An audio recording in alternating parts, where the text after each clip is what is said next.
Tuhan Yesus, kami ucap syukur buat pagi hari ini. Mari terangkan apa yang menjadi pesan-Mu dan kehendak-Mu atas hidup kami.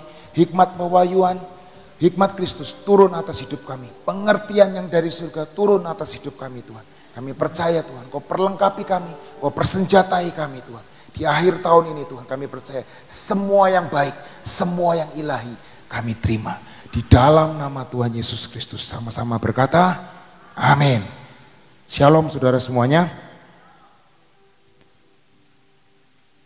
Kemarin Pak Ridwan ngomong tentang ketaatan. Pinter Ciklis, tepuk tangan buat Ciklis.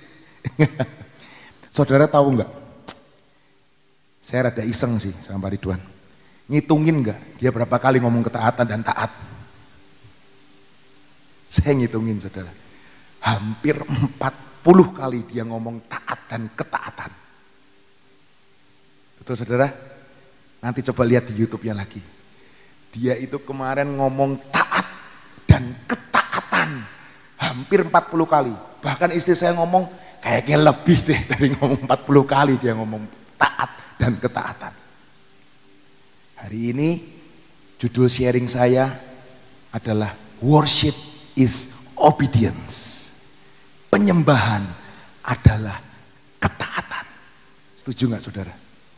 Kemarin Senin Pak Ridwan ngomong tentang di worship leader, di pemusik, di setiap anak-anak musik, dan dia juga ngomong tentang ketaatan.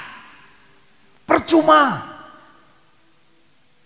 maaf kata, nyembah, bahasa roh, tapi nggak taat bayar pajak, tapi nggak taat sampai lampu merah, nggak taat pakai helm. Betul? Dia ngomong gitu saudara? Kemarin saya baru ngalamin. Pulang dari tempat ini, istri saya di depan mobilnya, saya di belakang. Lampu hijau saudara, temu-temu istri saya lewat, blek merah. Saya mungkin sekitar 15 meter.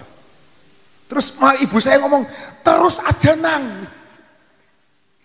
Loh mah, ojo mah, baru dikotbahin mah, barusan WL mah.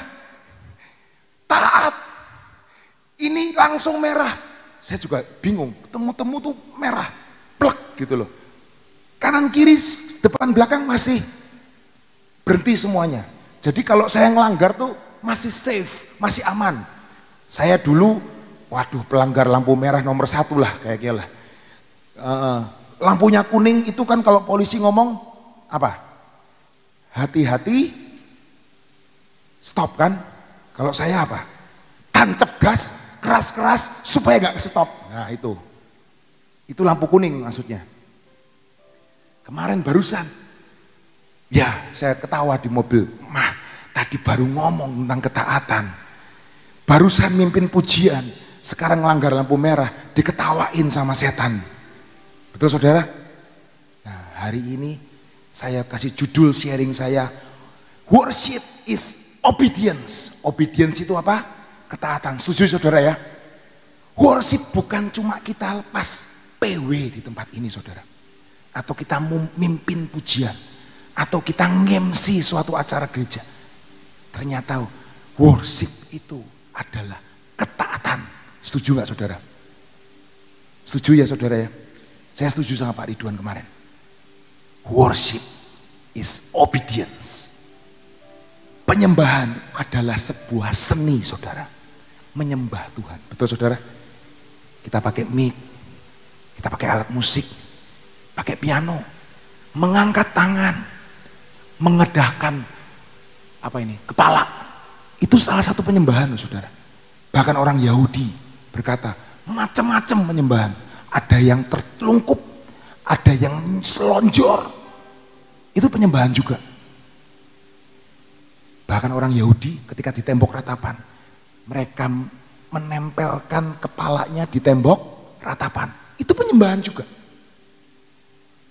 Tapi permasalahannya, itu adalah sarananya saudara. Sarananya, caranya. Tapi bukan esensialnya. Dan kemarin kalau saya ngerangkum dari apa yang Pak Ridwan katakan, sangat memberkati saya juga. Worship is obedience. Penyembahan adalah ketaatan. ketika kita nggak taat, ternyata kita nggak lagi nyembah. Seringkali kita sering ngomong kan, pekerjaanmu adalah ibadahmu. Saya sering ngomong sama pegawai saya, kalau lagi meeting, saya ngomong, rumah kamu, perusahaan kamu ini adalah rumah kedua kamu. Rumah pertama kamu ya rumah kamu, tempat kamu tidur. Tapi tempat kamu bekerja, itu adalah rumah kedua. Dan saya ngomong, pekerjaanmu adalah ibadahmu. Jadi jangan ngomong, maaf kamu rajin doa 5 waktu, kamu puasa, kamu apa. Saya pun puasa, saya doa. Tapi saya ngomong, pekerjaanmu adalah ibadahmu. Pelayananmu adalah ibadahmu. Sikapmu adalah ibadahmu. Cara engkau memperlakukan istri dan anak-anakmu itu adalah ibadahmu. Cara engkau bekerja adalah ibadahmu. Worship is obedience. Seringkali orang ngomong, ya kalau nyembah Tuhan yang seperti Pak Ridwan kemarin ngomong, maaf, sampai getar-getar, sampai panggungnya getar-getar, itu baru namanya nyembah. Itu baru namanya lawatan. Semua orang rebah, semua orang nangis. Saya ngalamin gak hal-hal seperti itu? Saya ngelihat hal-hal seperti itu. Saya ngalamin hal-hal seperti itu. Ketika kita KKR di luar pulau, semua orang nangis, semua orang rebah ketika mendengar nama Yesus. Tapi itu sarana, saudara, ketika mereka disentuh sama Tuhan. Tapi saya setuju dengan apa yang dikatakan worship is obedience. Kita mau baca dari Yohanes 4 ayat 23. Yohanes 4 ayat 23. Tetapi saatnya akan datang dan sudah tiba sekarang bahwa penyembah-penyembah akan menyembah Bapa dalam roh dan kebenaran. Sebab Bapa menghendaki penyembah-penyembah demikian. Bapa itu dalam terjemahan aslinya New King James Version berkata, but the time is coming and is already here when true worshiper will worship the Father in spirit and truth. The Father is looking for anyone who will worship Him. That's why. Artinya apa? Bapak itu seeking, mencari penyembah-penyembah yang benar. Berarti artinya apa? Ada penyembah-penyembah yang tidak benar, saudara. Karena Bapak sampai mencari. Dan kalau kita lihat konteksnya di Yohanes 4 ayat 23. Kata worship itu muncul. Situasi kondisinya adalah Yesus lagi duduk sama perempuan Samaria. Yesus gak lagi ada di bait Allah. Yesus lagi duduk di dekat sumur, lagi mau minum air, dan bersama perempuan Samaria yang tidak bersuami, tapi punya anak. Aneh ya saudara ya, Yesus kita dahsyat. Ketika Yesus memberi pernyataan, aku ini nyari penyembah-penyembah yang benar. Dia nggak lagi di bait Allah. Dia nggak lagi di KKR. Dia nggak lagi di tempat ibadah orang Yahudi. Tapi dia ada di dekat sumur. Di dekat perempuan Samaria yang tidak bersuami tapi punya anak. Dan bahkan perempuan ini berkata, aku nggak bersuami.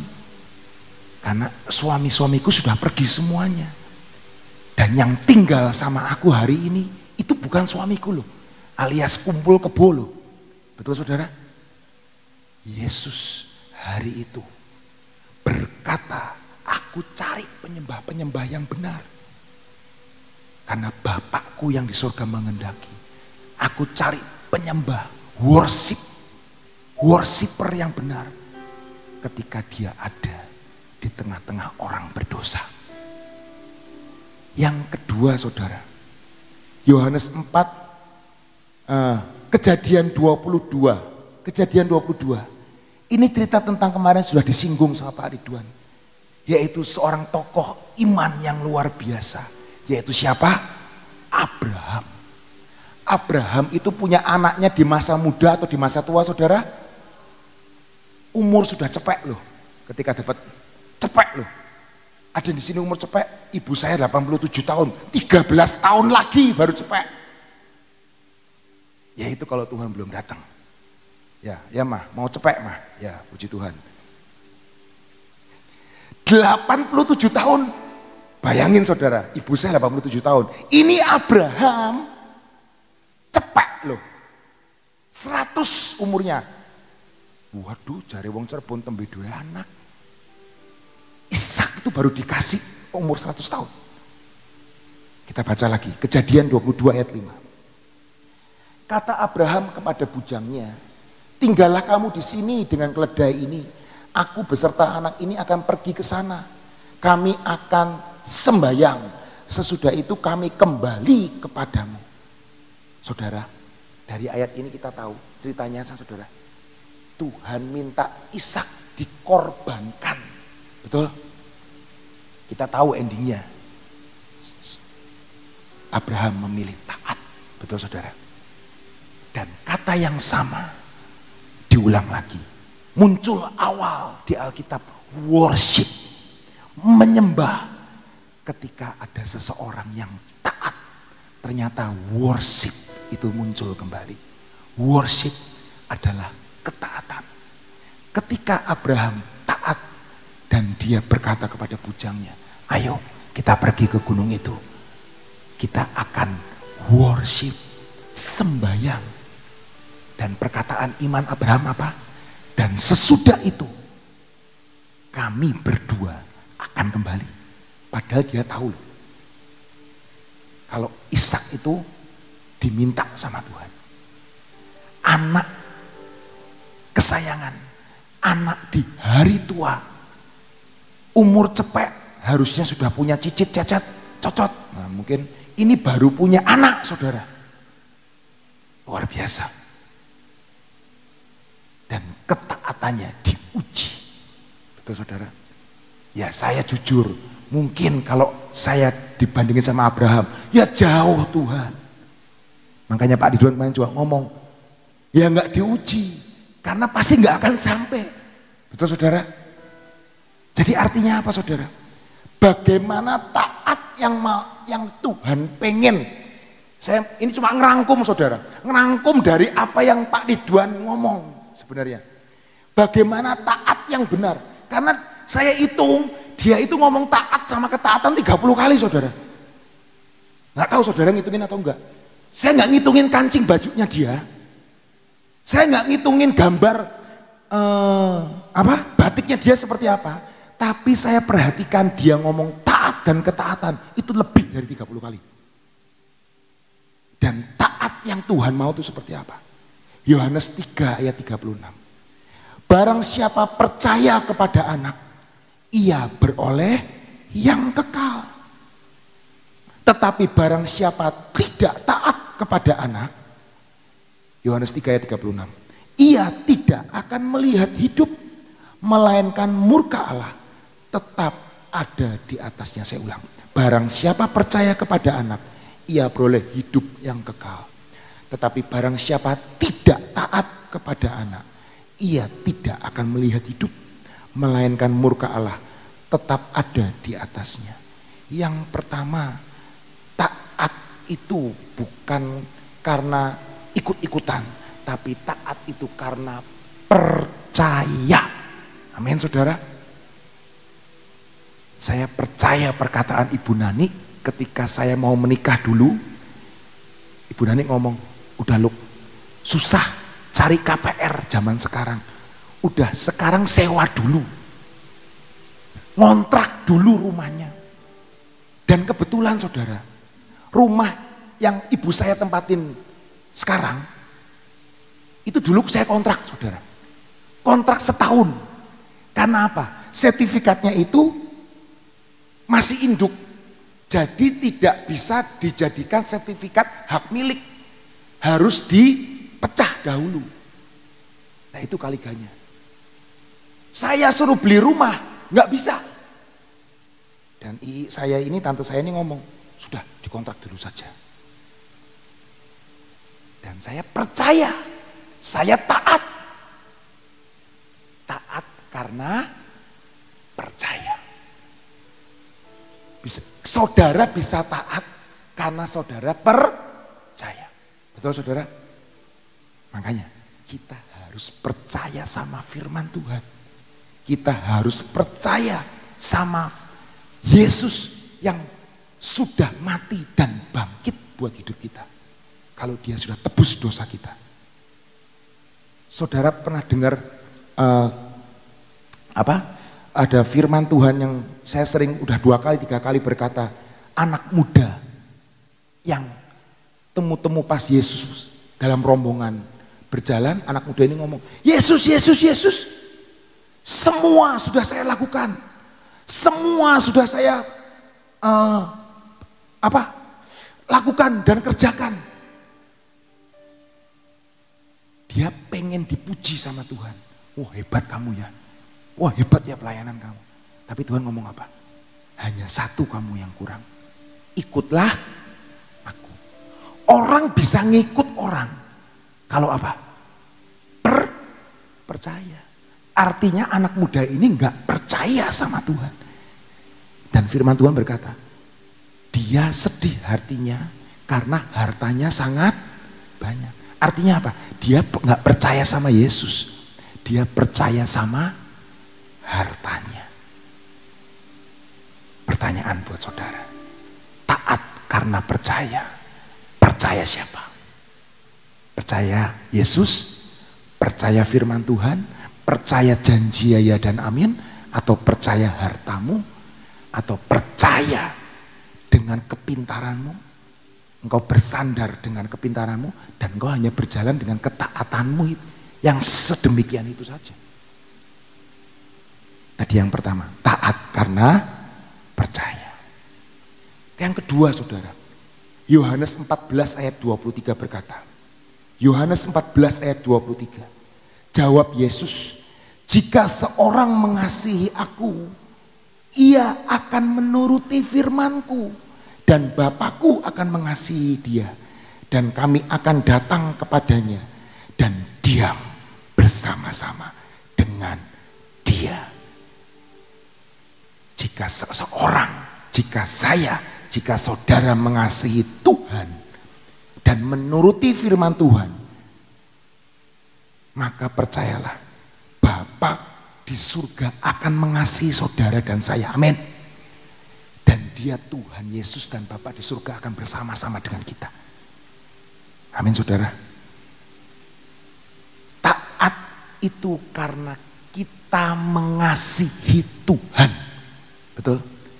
Kita bisa taat sama seseorang ketika kita mengasihi orang itu. Contoh saudara ya. Saya itu suka masakan Padang, Ibu Nani juga suka masakan Padang ya, betul ya Bu ya. Di sini suka masakan Padang? Coba angkat tangannya. Yang suka masakan Padang, seminggu berapa kali Cilili makan Padang? Bisa 2 kali? 3 kali? Sekali? Wah berarti nggak suka. Kalau yang suka itu seminggu bisa 3 kali. Kalau seminggu sekali itu makanan hiburan saudara. Odi suka masakan Padang? Suka. Seminggu berapa kali? Nggak tentu. Saya itu seminggu dulu bisa 2-3 kali makan Padang. Bukan makan Padang yang mahal loh saudara. Makan Padang pinggir jalan pun saya oke zaman dulu. Karena saya suka. Bumbunya kenceng, segae akeh, kuahe akeh, murah. Betul? Ngirit. Bukan makanan Padang yang mahal lah saudara. Saya suka banget makanan Padang. Ketika saya nikah sama istri saya. Ternyata kaliga istri saya nggak suka masakan Padang, saudara. Jadi gimana ayo? Saya nanya, masakan Padang itu enak loh aku ngomong. Bumbunya kenceng, bumbunya enak, murah. Saya ngajarin gini nggak supaya bikin bantut masakan Padang sih saudara. Tapi karena saya mengasihi istri saya mengurangi makan Padang. Mungkin sebulan nggak sekali saya hari ini makan padang. Karena saya apa? Saya mengasihi istri saya. Saya ngomong, ya sudah saya taat kepadamu. Kamu nggak makan padang ya? Ya sudah saya nggak makan padang. Mau tahu rahasianya? Kenapa kok istri saya nggak makan padang? Menurut istri saya, masakan padang itu masakan panas-panasan. Maksudnya panas-panasan, dipanas-panasin. Bisa 2-3 hari, bisa seminggu dipanasin tuh rendang. Jadi buat istri saya itu nggak baik. Menyebabkan kolesterol. Menurut istri saya. Tapi ternyata menurut kedokteran juga sama ternyata. Makanya seringkali saya kalau makan padang, ini rendangnya masak kapan? Oh baru 2 hari yang, oh baru kemarin malam Pak. Oh ya sudah boleh lah. Dan kedua, istri saya ngomong, yang pertama itu masakan padang itu dipanasin. Bisa 2-3 hari. Yang kedua, masakan padang itu disajikan di meja. Betul saudara? Itu semua dimakan enggak? Hebat kalau saudara bisa makan semuanya itu. Enggak dimakan kan? Orang kalau lagi makan diem semua atau ngobrol? Ngobrol. Ada sesuatu yang from inside to outside enggak saudara? Ada kan? Apa itu? Iler. Ini loh. Wah gitu lah. Ngomong ketawa gitu ya. Lah pas kaliganya mungkin apa itu? Sayurnya nggak dimakan, tapi kecipratan. Betul? Saudara pernah lihat ketika Anda habis makan padang, terus saudara pulang, masakan yang tersisa yang nggak dijamah, ceritanya nggak dijamah sama tangan kita, itu dibuang atau dikembalikan? Itu yang istri saya nggak suka. Dia ngomong, jangan-jangan ini ludahnya orang masuk ke kikil, masuk ke ayam pop, dibalik yang maning ke masakan pancinya. Jadi kita ini makan bekasnya orang. Itu yang kedua. Jadi istri saya itu terpaksa banget kalau makan padang. Saya ngomong, yuk makan padang. Terpaksa banget makan padang. Dia suka-suka. Cuma dia nggak mau bayangin. Wah ini ada ininya. Wah ini masakannya masakan 2 hari 3 hari yang lalu nih pasti. Dia nggak mau bayangin. Bisa ngerti? Saya taat nggak makan padang lagi seminggu 3 kali. Karena saya sayang sama istri saya. Betul saudara? Itu loh taat. Taat karena saya. Yang ketiga saudara. Amsal 16 ayat 32. Amsal 16 ayat 32. Orang yang sabar melebihi seorang pahlawan. Orang yang menguasai dirinya melebihi orang yang merebut kota. Yang ketiga kalau saya boleh simpulkan, taat itu karena kita mengerti kebenarannya. Firman Tuhan ngomong, seorang hamba Tuhan, seorang anak Tuhan tidak boleh marah. Harus panjang sabar. Yesus pernah marah enggak? Pernah. Tapi bukan pemarah loh. Taat karena mengerti. Saya ini orang sumbu pendek saudara. Sejujurnya. Kalau situasi kondisi bagaimana, itu bisa, sumbunya tuh bisa pendek. Ya nggak tahu lah. Itu gen atau DNA. Mungkin suatu saat nanti katanya ada pengobatan DNA ya nggak tahu. Sumbunya pendek. Gampang marah, bahkan pemarah. Bisa ngerti saudara? Saya nggak mau marah, saya mau taat firman Tuhan. Saya nggak mau pemarah Tuhan. Saya nggak mau marah. Harus panjang sabar. Dan luar biasanya Tuhan. Saya punya anak yang harus panjang sabar. Anak pertama saya itu. harus panjang sabar sayanya. Kalau anak lain, contoh ya, belajar sepeda roda 2, itu mungkin 2 hari 3 hari bisa. Tapi kalau anak saya butuh waktu sebulan, mungkin 2 bulan baru bisa. Maupun anak saya yang namanya Dev itu nggak pernah naik sepeda roda 3, langsung roda 2. Hebat ya saudara ya.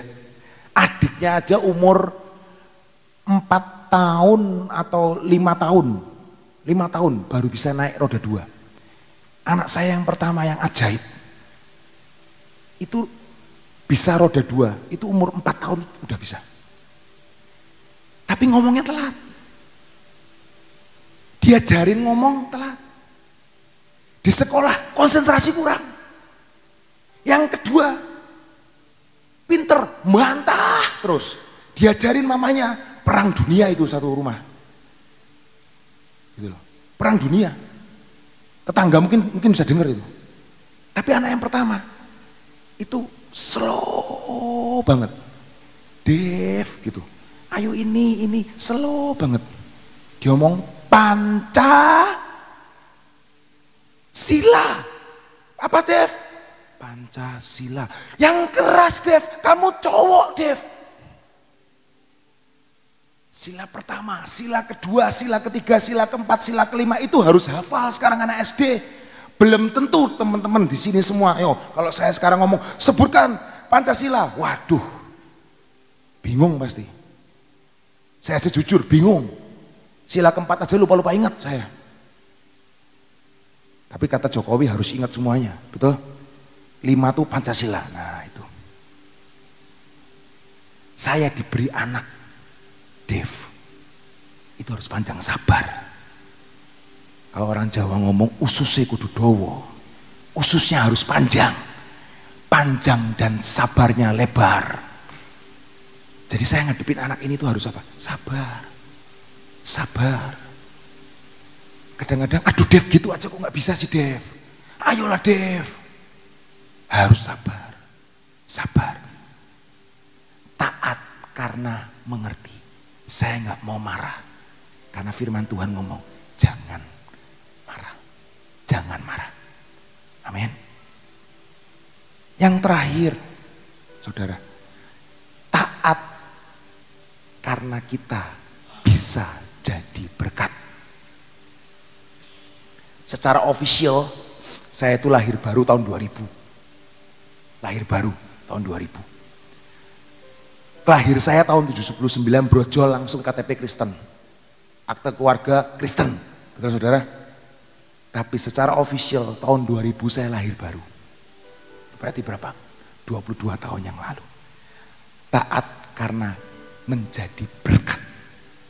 Ketaatan itu bisa jadi berkat buat. Saudara tahu? Setiap seminggu kan mungkin minimal seminggu sekali saya sharing di sini kan. Kadang-kadang seminggu 2 kali mimpin pujian di tempat ini. Pertama kali dulu saya pelayanan tuh asyir saudara, asyir anak muda. Saya pengen banget pelayanan,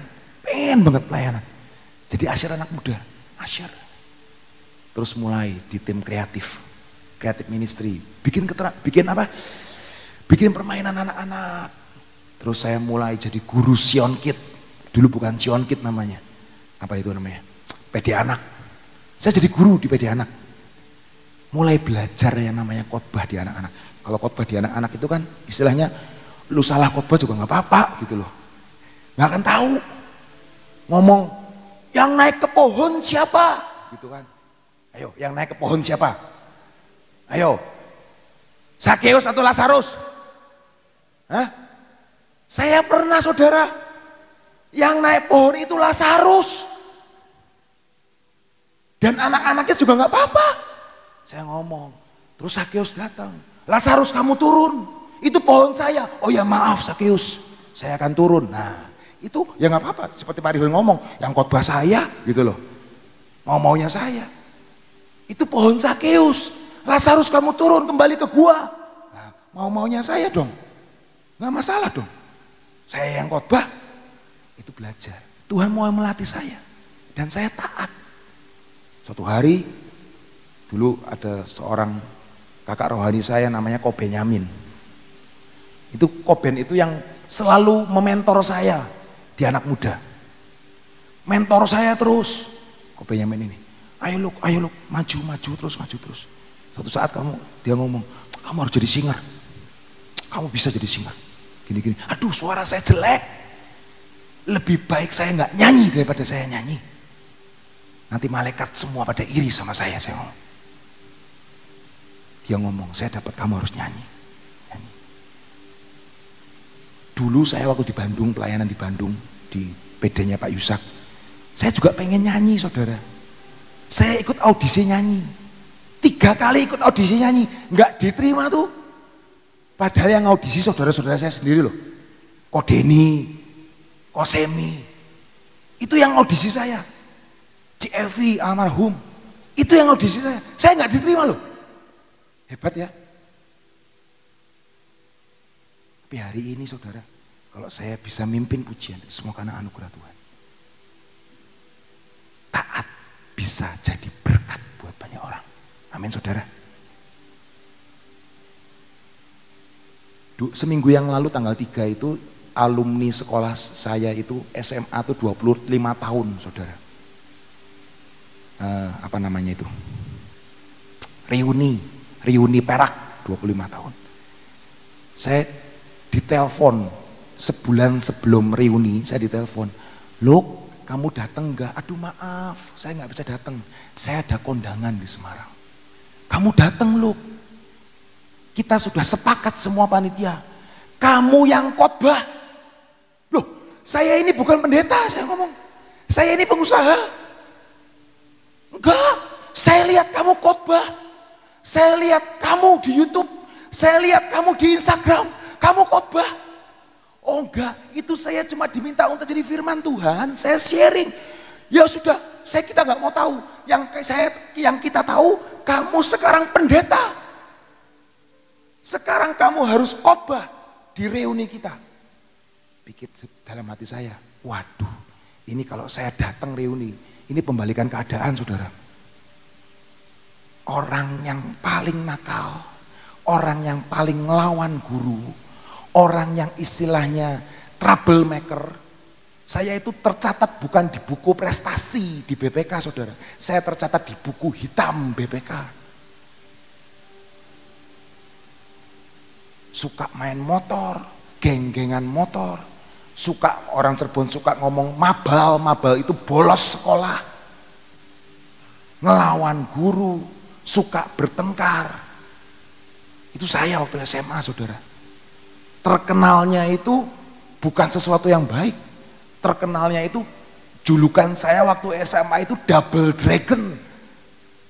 Bisa ngeri banget ya. Dulu kan ada permainan game itu Double Dragon.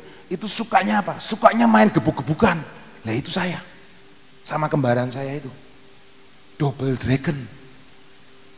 Tantenya hamba Tuhan di Cirebon, tapi keponakannya pendekar. Nah kadang-kadang itu. Tapi hari kemarin, bulan kemarin, lu kamu harus khotbah. Lu nggak salah. Di angkatan saya tuh ada 2 pendetanya saudara. Ada 2. Kami sudah men-skip 2 pendeta itu. Kami enggak. Tapi kamu yang kami pilih. Supaya kamu sharing di reuni kita.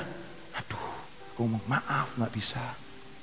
Saya ngomong sama istri saya ngekek, ngakak. Saya ngomong sama teman saya itu bukan pendeta. Next time ya. Kalau ada reuni lagi, saya suruh sharing, saya mau sharing. Saya mau bagi hidup saya. Ternyata dari tahun 2000 loh, saya mau ikut taat. Ikut apa yang Tuhan mau. Dan ketaatan itu bisa jadi berkat buat banyak orang. Amin. Yang terakhir saudara, bagaimana kita bisa menjadi taat. Taat itu belajarnya seumur hidup. Nggak bisa saudara dan saya ngomong, saya taat hari ini, besok belum tentu taat. Betul saudara?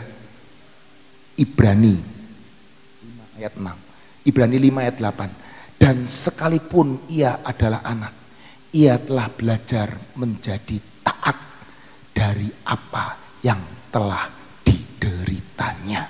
Sekalipun Yesus itu adalah anak Tuhan, ia telah belajar. Tuhan Yesus telah belajar menjadi taat. Yesus aja belajar loh saudara, apalagi kita. Jadi kalau orang ngomong hidup itu adalah belajar, ya benar. Taat itu adalah belajar. Dan pelajarannya seumur hidup sampai kita nanti mati. Sampai kita dijemput di awan-awan. Dan yang kedua, bagaimana menjadi taat. Filipi 2 ayat 8. Filipi 2 ayat 8 berkata, dan dalam keadaan sebagai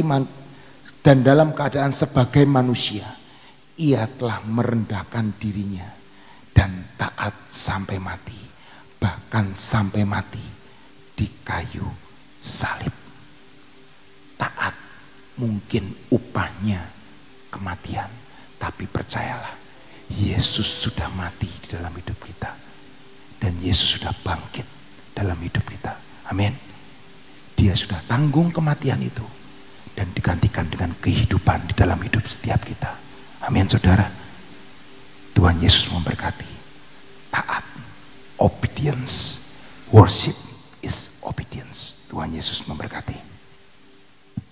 Saudara, ketaatan itu buah roh. Ketaatan bukan karunia, ya. Ketaatan itu buah roh. Jadi kalau namanya buah itu asalnya dari mana? Dari pohon, betul ya. Dari pohon itu dipupuk sedemikian rupa sampai mengeluarkan bunga, betul? Dari bunga lalu berbuah. Buah itu bisa manis, bisa asam. Kalau benar-benar dipelihara dan memang bibitnya bagus, buah itu akan menghasilkan sesuatu hal yang manis dan bisa dinikmati. Ya. Jadi sekali lagi, ketaatan itu bukannya karunia. Ketaatan adalah buah. Jadi mengalami proses dan harus berkali-kali. Saya punya, ya ini sih pengalaman dalam hidup saya ya. Saya itu punya tanaman jambu. Ya. Jambu ini dikasih oleh seorang hamba Tuhan dan jambu ini cangkokan. Saya pernah dikasih buah dari jambu itu. Saya bilang, aduh jambunya enak banget. Saya mau cangkokannya. Jadi akhirnya dikasih. Saya pupuk, saya pelihara dengan baik sampai akhirnya berbunga dan berbuah. Wah, saya senang sekali. Ya. Buahnya sama, manis. Buah yang kedua, kok cuma satu buahnya. Saya bilang, loh, kok pengennya bertambah-tambah. Tapi ternyata cuma satu. Ya saya nikmati aja lah gitu.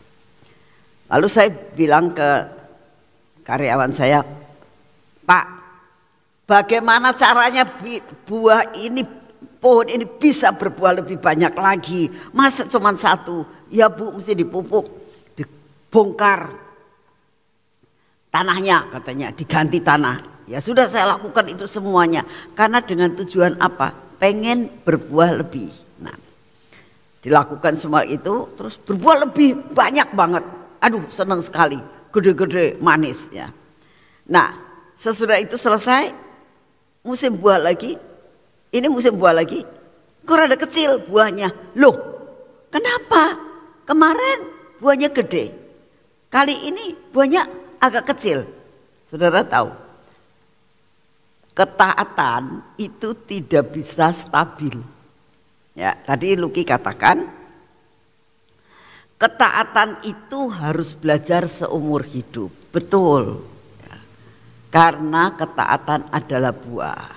Nah, saya bilang kepada karyawan saya, ini kok buahnya kecil, nggak gede-gede seperti kemarin.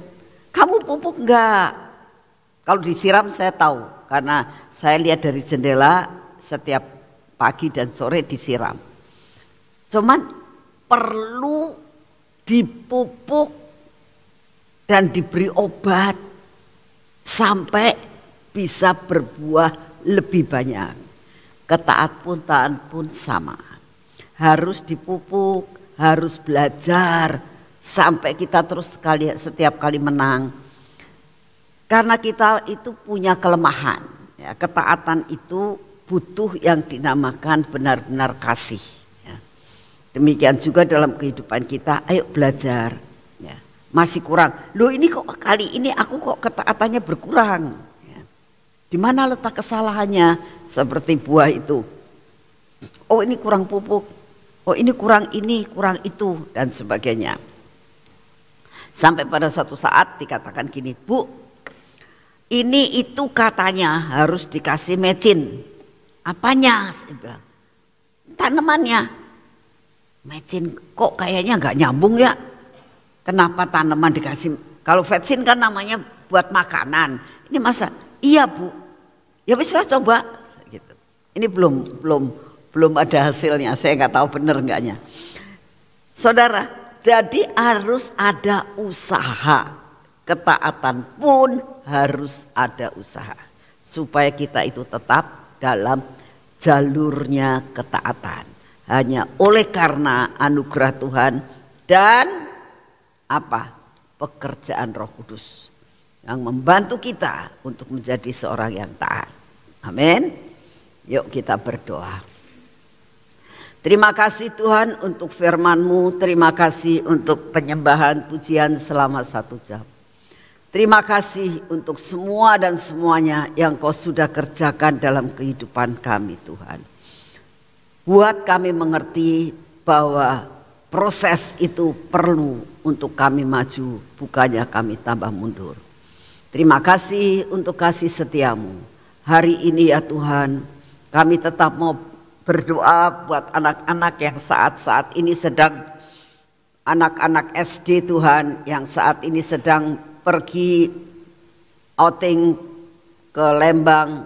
Kau memberkati dalam perjalanan, buat cuaca yang baik supaya mereka bisa bersukacita sesudah menjalani akan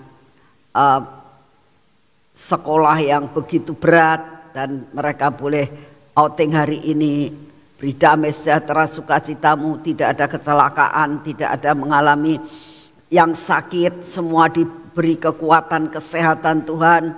Diberkati akan mobil-mobil bus ini sampai tidak ada sesuatu hal yang mengakibatkan apapun juga. Berkati Tuhan supaya mereka semua pergi dan pulang dengan selamat. Kami juga berdoa untuk anak-anak SMA yang saat ini sedang menghadapi retret Tuhan. Kami minta biarlah Engkau membentuk anak-anak ini Tuhan menjadi anak-anak yang taat dan setia kepadamu. Berkati setiap firman yang disampaikan, berkati akan semua gathering yang mereka lakukan Tuhan. Biarlah semua dipakai untuk kemuliaan bagi nama-Mu. Biarlah anak-anak ini Tuhan mulai sejak kecil Tuhan mereka mengenal akan kebenaran firman-Mu. Terima kasih untuk semuanya. Kami juga berdoa saat ini untuk rencana Natal yang bertumpuk-tumpuk untuk anak-anak sekolah ini. Kami minta Engkau yang menyertai dan Engkau hadir di setiap Natal yang diadakan. Terima kasih buat Natal Sion Kid kemarin. Terima kasih Tuhan untuk penyertaan-Mu, berkat-Mu yang berkelimpahan buat anak-anak yang diberkati dalam Natal Sion Kid kemarin. Terima kasih untuk semuanya. Kami tetap berdoa untuk tanggal 13 Selasa depan ini Tuhan. Kami minta Kau siapkan hati kami dalam masa-masa persiapan seminggu ini Tuhan. Untuk kami boleh mendapatkan pembekalan yang luar biasa untuk tahun depan. Supaya kami boleh tetap menjadi generasi yang tak terhentikan. Terus maju sampai mencapai garis akhir. Terima kasih untuk semuanya. Bapak, kami tetap berdoa untuk bangsa dan negara kami. Engkau tahu Tuhan keadaan bangsa dan negara kami. Tidak ada satupun yang dapat kami sembunyikan di hadapan hadirat-Mu, tapi kami tetap mendukung akan Bapak Presiden kami Tuhan dan semua stafnya, supaya dapat melakukan segala sesuatu seperti yang Engkau mau demi kepujian dan kemuliaan bagi nama-Mu. Kami juga tetap berdoa Bapak untuk keadaan cuaca saat ini. Tuhan, kami berdoa Engkaulah yang menjadi pengendali dalam segala sesuatu. Baik tsunami, banjir, gempa bumi, kami persembahkan kepadamu. Gunung-gunung yang saat ini sedang mulai aktif, Tuhan kami minta di dalam nama-Mu, jikalau boleh Engkau yang akan menahannya. Tapi kalau mau tidak mau harus terjadi, biarlah semua bencana ini terjadi, jangan membawa suatu malapetaka yang membahayakan. Terima kasih untuk kasih setia-Mu. Dan saat ini juga kami berdoa untuk lawatan Tuhan. Biarlah Engkau tetap melakukan lawatan jiwa-jiwa Tuhan di seluruh Indonesia, bahkan di 5 benua. Biarlah semua rencana-Mu tergenapkan dalam kehidupan, daripada apa yang sudah Engkau rencanakan jadi seperti yang Engkau mau. Terima kasih untuk kasih setia-Mu. Segala puji, hormat dan syukur kami naikkan di hadapan-Mu. Pagi ini kami tidak lupa Tuhan, kami tetap minta daya tahan tubuh yang baru Tuhan. Biarlah Engkau memberkati kami, memberikan daya tahan tubuh untuk mengusir semua yang tidak baik dalam tubuh kami, mengusir segala bakteri, mengusir segala sakit penyakit, virus apapun yang ada dalam tubuh kami tidak akan mengena kami, karena di dalam tubuh kami ada sesuatu hal, daya tahan tubuh ilahi yang memenuhi hidup kami. Kami terima di dalam nama Tuhan Yesus. Saat ini kami akan masuk dalam pengurapan.